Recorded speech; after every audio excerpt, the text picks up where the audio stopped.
माता न तू वैरिणी या उक्तीचा प्रत्यय सोलापुरात आलाय। उच्च शिक्षित आईनं आपल्या 3 महिन्याच्या बाळाला जीवे मारण्याचा प्रयत्न केलाय। एकदा नाही तर दोनदा तिनं आपल्या मुलाला मारण्याचा प्रयत्न केलाय। एमए पर्यंत शिक्षण झालेल्या सवितानं आधी आपल्या बाळाला विष पाजलं। या घटनेनंतर बाळ कसबस बरं होत असताना सवितानं पुन्हा एकदा बाळाला हॉस्पिटलमधून निर्जन स्थळी नेलं। तिथे त्याला दगडानं मारण्याचा तिनं प्रयत्न केला। हा सारा प्रकार काही महिलांनी पाहिला। या महिलांनी आरडाओरडा केल्यानंतर सवितानं तिथून पळ काढला।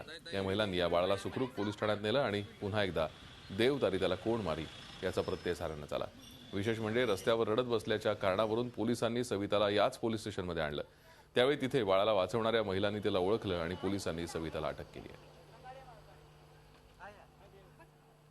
घरापाशी मी स्वच्छ करत होते, झाडून काढत होते। एक बाई आली आणि दगडामध्ये टाकून दगड मारून पण गेली पात्यामध्ये लागले। हा, बाळाला दगड मोठा घातलेला दगड। आपण त्या महिलेला ताब्यात घेतलेलं आहे। हे नेमकं ही कृती करण्यामागचं कारण विचारलं तर तिला स्पष्टीकरण देता येत नाहीये किंवा मी हे का केलं हे ती सांगू शकत नाहीये। वाशीला पण या अनुषंगाने IPC 307 कडे अननोन व्यक्तीखाली गुन्हा दाखल आहे आणि ह्या महिलेचं कृत्य हे नेमकं का तिने केलं हे सांगता येत नाहीये।